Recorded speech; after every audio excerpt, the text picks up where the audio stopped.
past that too, right? What Levin was talking about on the desk right there, all the French trios rolling in. I think, Sancho, one of the most interesting things is that everyone around them is like contested. They are free. That is a recipe for big success, especially for Search. Yeah, we had Malibuka kind of going in there. We had other like Floki's trio kind of landing in there. It was very messy at the very beginning. You had like 50-50 people fighting for floor loot. So, hey, if you get that uncontested, they definitely have some work to go with. But my storyline watching that trio out of Anilix, 4ZR, and Xweez is 4ZR. 4ZR had a auto qualification going into the finals this season, but Tayson disbanded 4ZR and Nate as well. And so this is now 4ZR's opportunity. And considering that it's one of those newly formed trios, and yeah, most likely they get in through the semifinals route if they don't work out here in the top three. Still, you got to root for 4ZR to make it through. Hopefully 4ZR or Tayson, whichever side you're on, they're both here playing today, Sancho, right? That's the most exciting thing. 3 spots up for grabs. I'm counting more than even 10, 15 teams who could possibly take that today, right? Qual 3s where all those good teams who like to punish mistakes, who like to, stay on height, Aqua, are not here right now. They're going to let you breathe a little bit the entire time, right? They don't have to be good as they are on cardio compared to the earlier weeks, but at the same time, there's only 3 slots, right? So these guys, that's a very good point, are going to be battling for it. Ex-teammates at the same time all across the map. You got Crizzy as well, who used to be a part of that trio, who's kind of split up in terms of his past. He's contested completely at Weeping Woods too. It seems like all these teams who are kind of rolling in last chance have a very first battle to take off the bus. And that's what's going to come down to what's going on in game 1. Of course, we're going to work through some of those issues that we're having. We really appreciate you hanging out here. And we're just breaking down all the storylines that are happening around the map. The boys on the desk kind of talked about Mongrel's return. And we got to talk about is, Tayson's trio alongside with Vino and Reason. I mean, Vino recently signed to Falcon. I mean, no doubt a lot of pressure on Vino. We've seen on social media him having those issues and trying to get up to the pressure. But I think Vino definitely has it in him to meet the challenge here this week. Well, they got the potential, but Sancho, what are these guys doing? You know what I mean? Like week after week, they seem so close, and then just kind of put the brakes on this insane train they have, just that's chugging through the entire lobby, round and round and round the map they go. But for some reason, they get derailed all the way at the very end. We'll get some updates on trios that might have gone down across the map, and that Mongrel fight especially. I would assume with a third party there and just 2 trios down already, something mean and bad possibly happened in that classic POI. But for now, we'll tune in with Swag. 1v2, it looks like over here, a little bit of a kerfuffle all the way at one of the disc stations. It'll be slightly central towards the map. He'll have a chance to kind of climb back, but time's running out, Sancho, and time is the most important thing inside the FNCS. No doubt, this is the Defiant Dish area where Ingram usually drops here. Ingram making a 3rd appearance alongside with this trio in the qualifiers, and Swag is part of those trios that are just newly formed. A lot of the leftover pieces of the movement when it comes to the EU region. And of course, he's going against Dandif and Devin, a part of another trio coming around here, normally landing in the Aftermath area, but you're seeing it all unfold here. Multiple trios here, no doubt. Zone most likely here, but I've never seen this many trios center here, Shayo. Not at all. I mean, everyone is trying for a chance, right? They've learned from their mistakes from the previous weeks. We've seen a lot of these guys who might be rolling in a little bit middle of the pack or first time FNCS qualifier finals. Like you're going to be bad on Surge. You're not going to be playing, aggressive enough, maybe a little bit too passive. They're all jumping the gun. They're all looking for that engagement as fast as possible. As a result, it's going to get a little bit too messy. They'll stay organized and keep clean. Some action that's well in the feed as you're seeing right here. This is what I was going to talk about. The team landing in the Flush Factory is moving over, and they're having a battle here. Actually, it's the Misty Metals team coming over to the Flush. It's Andelix Xweez here, down 4ZR. He's been eliminated, and they already got 1 elimination, so it looks like there was a trade happening, but this is a battle between JoJo's trio and Andelix's trio, and hey, I think right now, Andelix, considering that they have a newly formed trio, and everyone's been wondering when can Andelix get back into form, this is the way to do it if he's able to come into the top 3. Absolutely. They look to just keep pounding over here with Xweez. I mean, for JoJo, this just has to be a completely bizarre adventure. Imagine game number 1, they roll in Flush Factory, looking at the job spot map, and there's not going to be any issues. Unfortunately, Stasio will try to hold things down as well. Looks like there might have been a little bit of switches in terms of who's dropping here entirely too. But you get bullied by Andelix, Xweez, and 4ZR within the first minute of the game, Sancho. You kind of want to go back to sleep. Why did we wake up for this FNCS? Yeah, and that's kind of a very interesting development when it comes to the Misty Metals team actually moving this far out so aggressively to Flush Factory. Be interesting to see what gave him that green light to push in so aggressively. Normally, you see a Misty Metal team go to Lazy Lake. And now we'll tune in to the big boys, Reason, Vino, Tayson, whether it's a car or an inflatable, one of the most exciting items added this season. We'll see exactly how fast they can get their game online. And they're going to have to definitely shake off some of that, like you mentioned, that 4th-place woes here. And now they're going to go ahead and push into Weeping Woods. And this is not an easy trio to go up against. It's Fremont's trio. And we all know what Fremont could do when he has a legendary pump in his hand. We got to know what he has, but you got to watch out. Fremont could definitely put you on the highlight reel. There'll be a few sparks clashing between both these trios, bashing against each other. But at the same time, I don't think any of these topples is going to be knocked over. It's going to be easy for these guys just to disengage, look for a little bit of damage against each other, and then move on with their day. Just to give you an update on the rest of the trios that have been eliminated, Mongo's trio has been eliminated from Retail Row. You have Swag, who's just got eliminated. We saw Swag by himself. Nail's trio has been eliminated. Lola's trio and Wisep, that has been eliminated as well. And as well, Wolfie's trio eliminated out there doing that Cammy split. My pick to proceed into the top 3, considering that they had a great shepherd into that Cammy split, I thought they would definitely be an opportunity to get into the top 3 into the finals. And there goes Stasio finally out from Coop's position here too. Just look at this vantage point. He can basically have a conversation, a one-way conversation, Sancho, with any trio on the map. I think the scariest one to look out for is the one right below these guys in Gorgeous Gorge, Bobby Fly Versa. I would say, one of the most invisible trios we've kind of been watching. They've just played so well across every week, just had some of the best average placement inside their games as well. They've been really good in Qual 2, especially. Today, though, they're going to have to do better than ever before and hit that top 3. That'll be the thing, though, that you have to, be a little bit more than just invisible. You have to try to achieve greatness, make plays for height, not just be completely consistent, because we've seen it so far. The consistent trios, as well as they do perform, every single trio has one pop-off game, one double elim to kind of push them all the way towards the top. You talked about, being invisible. That has to definitely be the Stir6 and Vettel coming from the Play Well organization. We all thought, a couple of seasons ago, they have the ability to make some noise. We're all putting some money in the bank. I mean, I remember me and Sundown casting them, talking about their hip-to-hip fighters, adding Crizzy. And now Crizzy is in danger of the lobby focus. They're going to have to hold some walls as in comes the beams and bullets. Yeah, wow. When 11 kind of mentioned them at the opening, they were talking about Crizzy, where are these guys? And right now, already tough in a tough spot. I don't even think they know where they are for the moment, man. Those shots came in so fast, got them just moving in 360 degrees. ADN Amplify Matzo really putting on the pressure. Yeah, AEM, Matzo, Amplify. So one of those trios we haven't seen together since back in November 2020. When Benji took over and took over Matzo and Amplify, took it away from ADN. We were wondering, when would this historic trio come back together? They're here back together again. They're okay this entire season, Sayo, but this may be that opportunity to get in the top 3. They're not favored to get in, but they definitely have the experience and the know-how to do so. Absolutely. You can say the same for Savid. Astro, right, Fly? I feel like quals aren't exactly, and even semifinals aren't exactly their style, though. These guys are one of those reboot trios we like to watch who, try their best week after week, have these upper echelon of teams just keep them down, or the changes they might not, adapt to fast enough. But when that reboot round comes around, this is one of those teams that can definitely win a game. They'll have to win 2 or maybe even more here today, and it's not going to be the same stakes regardless.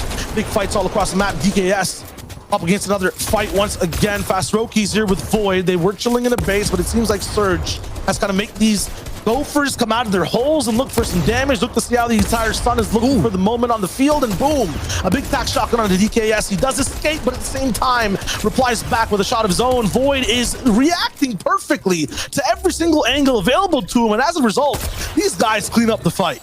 When you got that legendary tack, all you got to do is just have it out and just keep spamming it everywhere, getting some big hits everywhere. And that is what you want to see. Erican now all alone here trying to avoid the madness. But I was going to say, Shayo, there's so many other trios that are just historically performing in the middle, as Void now is in full pursuit of Erican, and Void is trying to get away. He still has that power of that legendary tack.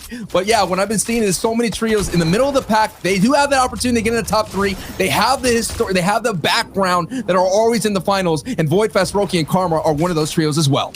And here's another one, Link, Fury, Ira, Zumi. These guys were holding first last week for a couple of games, and finally dwindled off a little bit after the fact. Can they use that early, boost, the speed, and hold on to it for the entire 6 games, or will they fizzle out by 3 is the question. Oh, here we go, folks. This is that team that was always coming in the top 4, coming against a team that's trying to reclaim their glory. And that's Matzlo's trio holding that line right there. So Tayson's gonna have to try to find a way to get through this obstacle. May decide to go on the low ground, does have the inflatable and some launch pads to decide to. Maybe they have the supply drop in their sights. Got to be careful here. It's a big investment to get the supply drop. No doubt will give them some mobility. May get an additional launch pad, but hey, that was pretty almost free. Almost free. I mean, you got a couple of tags, sure, but still, like, come on, like, you see someone rotating, you want to take some shots, more shots at them. Come on now. I think they know exactly who it is and what will happen if they take a few shots and might get focused towards the end of the game. Who knows? At the same time, just the start of that rotation on the mini map, from that perspective, you couldn't even see the safe zone just yet. For Nikov, One Loss, and Podesai, different situation equation entirely. They were landing all the way towards the top right side of the map, Steamy Stacks. They're gonna have no issues coming in from the north side, but right on the zone line, this might be a toll that may be too expensive to pay. No doubt, and this is their 3rd appearance in the qualifiers. We'll keep an eye if this French trio can actually make it through. You talked about the switch. They were in Coral Castle last week. Now they're coming over back to Steamy Stacks. I mean, the first time they were at Steamy Stacks in the first qualifying week, they had an abysmal showing. They had a 25 place finish with only 60 points, and they literally only got 10 eliminations throughout the entire week in qualifier 1. But what's at stake right here, folks, is the top 3, and you've seen teams like Eclipse's trio who are making their first appearance into the qualifiers. They're trying to make their way through. As you've seen Tayson now trying to make his way through, and look at all their mats they're investing so far. I mean, every time I would come to this POV style, I'm just seeing mats and mats and mats being expended. I mean, you can go for it right now. You can, rely on a refresh afterwards as well. It's not that bad of a decision at all. You want to have the best, what's it called, foundation built down before any mistakes can happen or sprays come through. This is the time you want to get greedy, and then after this is where you want to maybe end up playing it slightly safe. Hey, I don't know, man. The safe rotation, that may not be an option. Look at this, 1, 2, 3, 4. Look at that mini map. 4 trios just directly in that white line space. You got Pablo's trio, you have Umplify's trio, you got Bobby's trio making their way through already, and they're getting greedy with tags. So that's the path right now for Tayson's trio to go through. We'll see exactly what route they take. They've had a few successful rotations already. This will be the tricky one if you're just joining us right now too. This is game number 1 of the last week to qual. That means lots of drop spots open because top trios are already in the finals. That also means wins matter so much. Every moment matters so much more. You can skip the grueling process of semifinals and go all the way towards the finals and that top prize. Just to give you an update, Play Well trio alongside with Crizzy, who we saw on that backside of the rotation, making their way through the canyons, just what Tayson went through, Shio. They're out. So that's what's showing you how dangerous this rotation Tayson's making. But while we're on board with Bobby, who are just a little bit ahead, closer to the safe zone of Tayson. Yeah, and this is mid-game if you're not really familiar with what the checklist kind of looks like, especially in this situation in the 4th zone. What these guys basically want to do is make it in that white circle on the mini-map, but at the same time not use as many materials because there's a whole nother game to play Sancho right after this is over. You want to make sure you have the best position, you're still doing damage, taking none, and managing your resources absolutely efficiently. Absolutely. You're seeing right now, we just crossed the placement point threshold. Placement points have been doled out, 5 points. That's why you see Fly Trio with 5 right there. Now we got a great overview is what all of our trios have to work through. It feels like everybody, I said this last week, is literally in a lane, and you're seeing all the investment, a lot of hard mats, and you're seeing a taste of what the high ground's looking at. Now we have old Amos's trio right here and a scrum where that big complex is, Shio.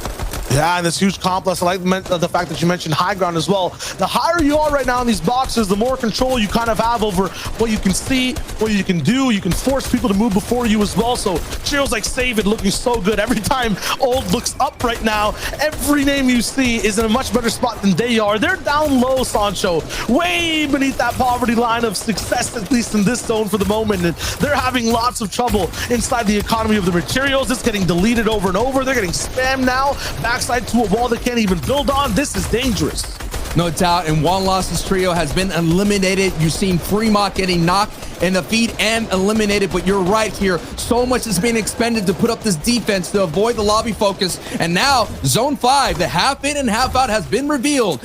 Old aim assist, no doubt, being true to his name, is 440 above the storm damage threshold, so they're gonna have to make their way through on this rotation here. It's gonna be very difficult considering, look at the rest of the lobby that's on their backside.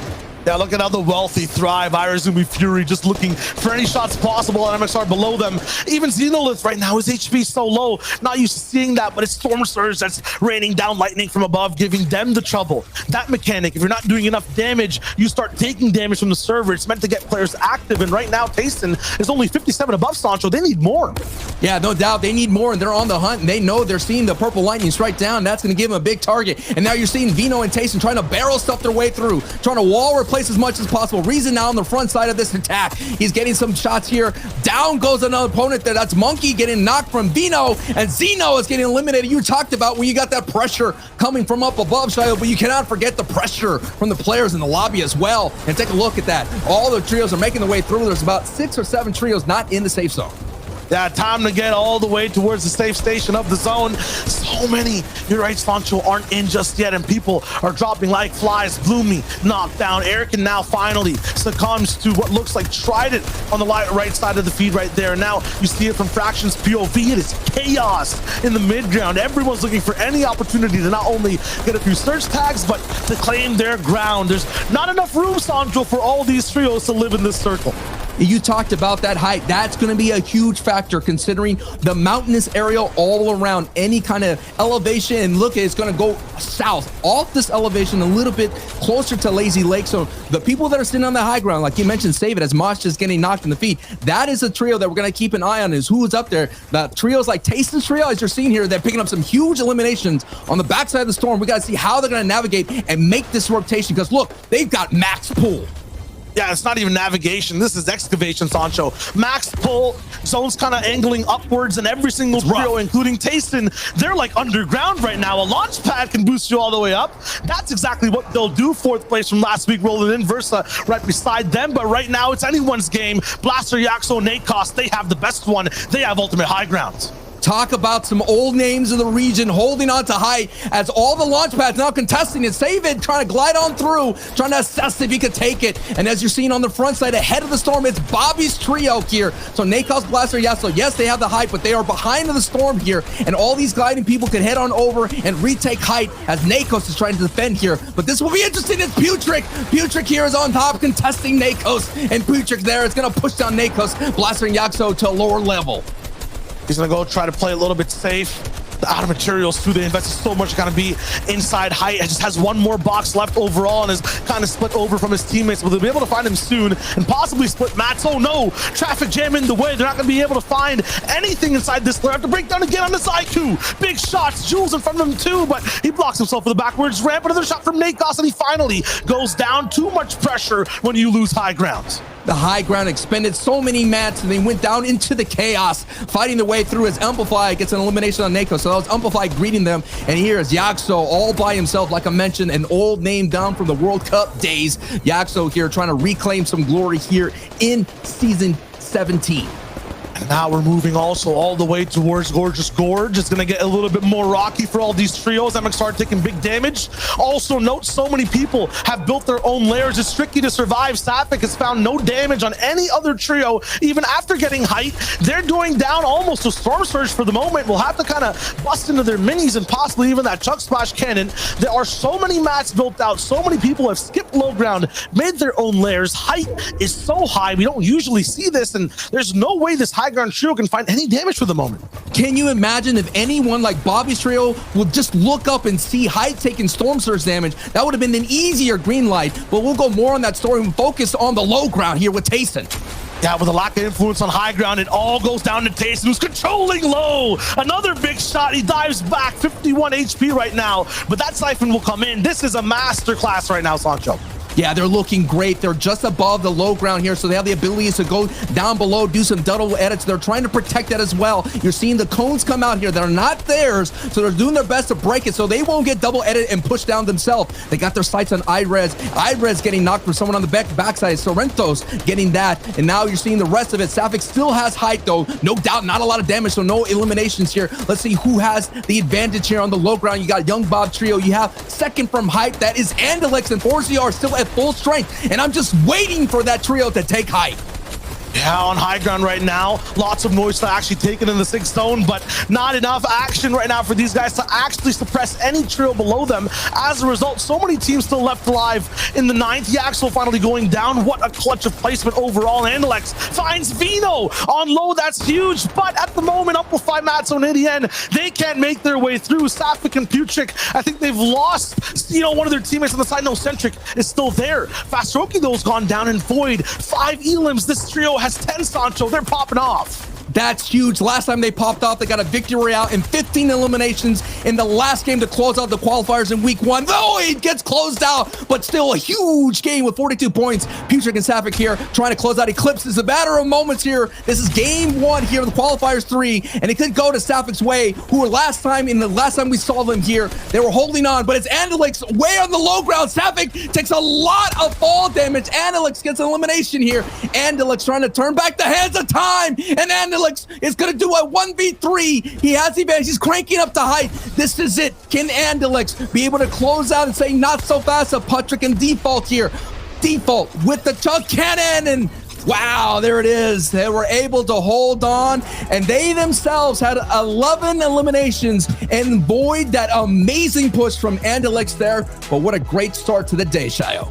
Hey, what we learned from that is that, yeah, Andalex, no one can stop you. A mountain has to be in the way to actually put this man down. No player is an equal match for this man, even 3 together in the end game. But nice try from him right there, Sancho. The most interesting thing about this game was just how long all these trios lasted towards the end. Yeah, we had so many trios at the end game, and we were talking about the action. It's a stacked game here, Shayo, and I gotta say, I was quite surprised with the finish. And hey, Fastroki, that's a lot of eliminations there, man. Yeah, we tuned in for just a moment, but they just absolutely popped off. At the same time, while we're watching Void try to survive, all the way at the top, Centric, he's taken out X-Squeeze. He's taken out 5 people in a matter of moments. It was insane. Yeah, all the insanity is unfolding here. It is game 1 here of the qualifying week, and we have to kick it to the analyst desk to break it all down. Zeke, Reese, Levin, tell us what you got. Guys, great first game. Okay, Putrick, Centric, Safik. I'm liking the victory royale that they end up, but that was really scary, Reese 11. I really feel like if Andalex, the moment he picked off 1 elimination there, that could have gone Andalex's way. But like they kind of said, Old Man Out is going to kind of definitely put up a very hard wall and say, look, friend, you got to also deal with me at the same time. You're fighting off these 2. And I think that combination was just too much. Look, at the end of the day, right, it's like Shayo said, the only thing that can stop Andalex is a mountain, right? Who knows what would have happened if the mountain wasn't there in his way. Look, what I will say, right, to Safik, Default, Putrick, congratulations. A great way to start the tournament. I don't want to overreact because we've seen some game 1 wins and things don't pan out, but you look at that trio, all incredibly talented. Let's call it what it is. Default, right, he didn't have the best end to last season, made some mistakes. This is his time to bounce back, right his wrongs, and good way to start round 4, especially if you're trying to get an auto call spot. Yeah, I think what's interesting also is, remembered when we saw them towards the end of that second moving zone, they were below Storm Surge, despite the fact they had 4 eliminations, I think, at that point as well. Then at the end, obviously, we just saw Default completely pop off up to, I think, 8 or 9 eliminations by himself, the whole team getting 11. So they saw a big Storm Surge warning, and they said, you know what, we're going down, we're getting elims, we're getting the points, and we're picking up the victory royale too. He's looking for revenge. He's looking for revenge. He's out here trying to right the wrongs, like I said, you know what I mean? Great performance. I love it. And you know what? That's the kind of steam we need. But again, we'll have to see if those game 1 curses hold true or if these guys can finally flip that curse on its head. Now, we did miss some things in the early games. We want to take a look at some of the things we missed on broadcast, talk through some of the head-to-head matchups that we did not anticipate going this way.